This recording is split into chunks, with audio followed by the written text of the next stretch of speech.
सरकारनं मराठा समाजाला दिलेल्या आरक्षणावरनं ओबीसी आणि मराठा नेत्यांमध्ये जोरदार जुंपली आहे।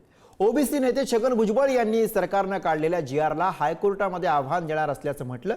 याला उत्तर देताना जरांगेंनी मंडल आयोगालाच आव्हान देण्याचा इशारा दिला। त्यामुळे मंडल आयोगाला आव्हान देता येऊ शकतं का याभोवती चर्चा सुरू झाली। बघूयात हा रिपोर्ट।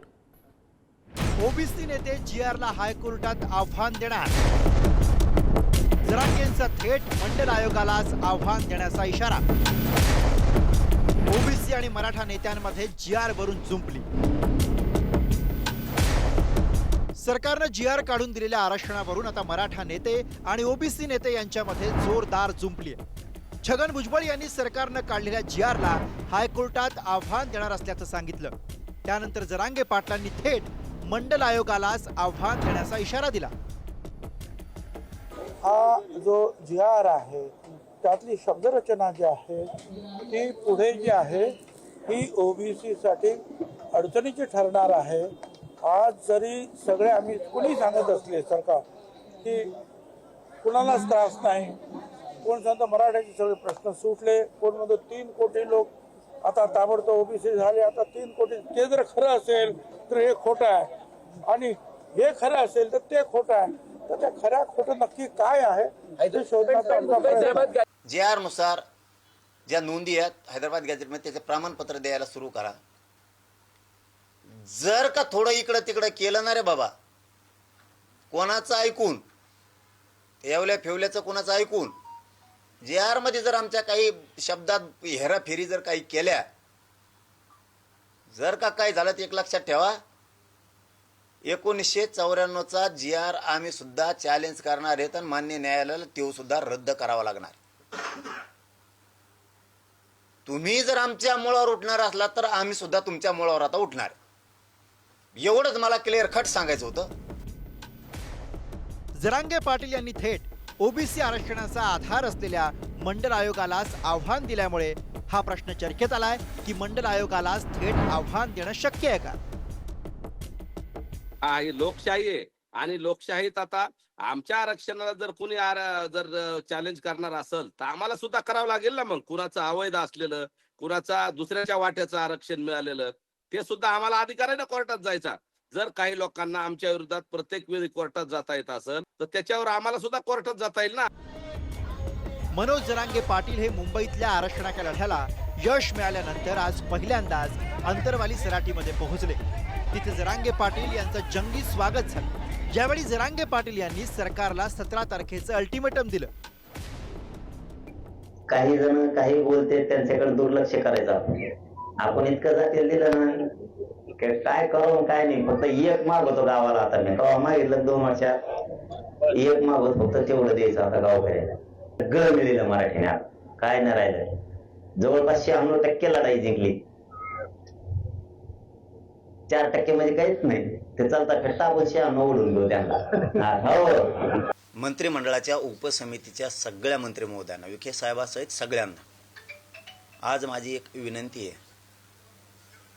तुम्ही व्यासपीठावर पण सांगितलं आणि मीडियाच्या बांधवाच्या माध्यमातून सुद्धा नंतर वेळोवेळी तुमच्या सरकारनं मंत्री महोदयांनी सांगितलं की हैदराबाद गॅझेटियर आता आम्ही लागू केलं आहे। माझं तुम्हाला स्पष्ट मनानं सांगणं आहे, तुम्हाला काय करायचं आहे काय नाही करायचं ते तुम्ही तुमचं बघा। 17 सप्टेंबरला मराठवाडा मुक्तीसंग्राम दिन आहे। त्याच्या आत हैदराबादच्या गॅझेटियरच्या नोंदीनुसार मराठवाड्यातल्या मराठ्यांना कुणबी प्रमाणपत्र देण्याची कारवाई सुरू झाली पाहिजे। तर काँग्रेस नेते विजय वडेट्टीवार यांनी मराठा आरक्षणावरून सरकारवर निशाणा साधला।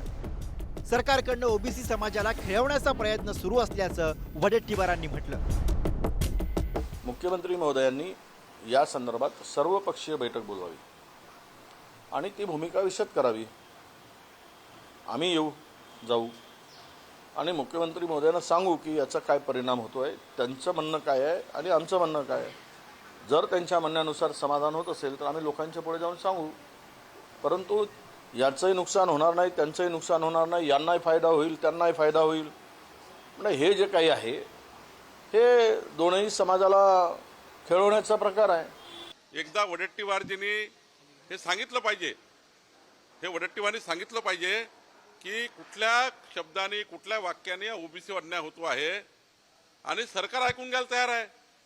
सरकारने ऐकून घ्यायची भूमिका कालही माननीय मुख्यमंत्र्यांनी जाहीर केलं की या ठिकाणी ओबीसी करता आमचं सरकार हे कधीही कुठली गोष्ट कमी पडू देणार नाही.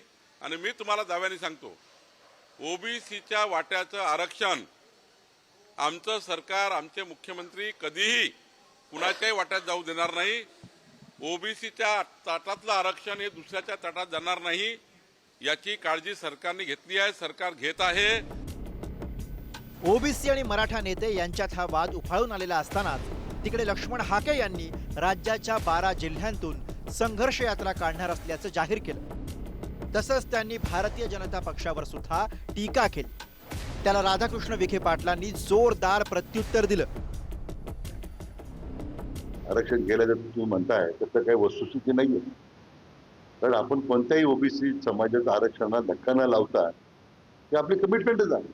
विनाकारण मराठा समाजाबद्दल, आंदोलनकर्त्यांबद्दल ते जे टीका करतात ती मला वाटतं त्याची आवश्यकता नाहीये. मागे त्यांना सल्ला दिलाय, मुक्त फळं उधळायचे बंद करा, तुमचं कामच नाहीये. कोणत्या समाजाचं कोणी पुढारीपण करावं त्यासाठी काही त्याला बंधन नाहीये, पण त्यासाठी दुसऱ्या समाजावर टीका करायचा तुम्हाला अधिकार दिला. या शोषितांचं, मेंढपाळांचं, कष्टकऱ्यांचं, बलुत्याचं, आलुत्याचं काय वाटोळं केलंय हे या विखे पाटलाला ड्रॉक्युला असतो. ड्रॉक्युला जोपर्यंत एखाद्या जीवाचं रक्त शोषून घेत नाही तोपर्यंत तो त्या जीवाला सोडत नाही. तसे हे विखे पाटील आहेत. कारखानदारीशिवाय वायनरीशिवाय काय यांच्याकडं. त्यामुळे यांना आम्ही, मताची काय किंमत असते, एक मत, एक व्यक्ती, एक मूल्य. अरे तू कारखानदार आहे म्हणून तुझ्या मताला वेगळी किंमत, आणि मी मेंढपाळाचा पोरगा आहे, साधा ग्रामपंचायत सदस्य नाही म्हणून आमच्या मताला वेगळी किंमत, या भ्रमात तू राहू नको. तुम्हाला एक्सपोज करायला 5 मिनिटं लागणार नाहीत. ओबीसी नेते आणि मराठा नेते यांच्याकडनं होणारे हे वार पलटवार आणि वाद प्रतिवाद पाहता सरकारनं मराठा आरक्षणासाठीचा GR काढल्यापासून सुरू झालेला हा वाद हा काही सहजासहजी थांबणारा दिसत नाहीये. त्यामुळे येत्या काळात हा संघर्ष कुठवर जातो हे पाहावं लागेल. प्रतिनिधी संतोष भिसेसह ब्युरो रिपोर्ट, पुढारी न्यूज.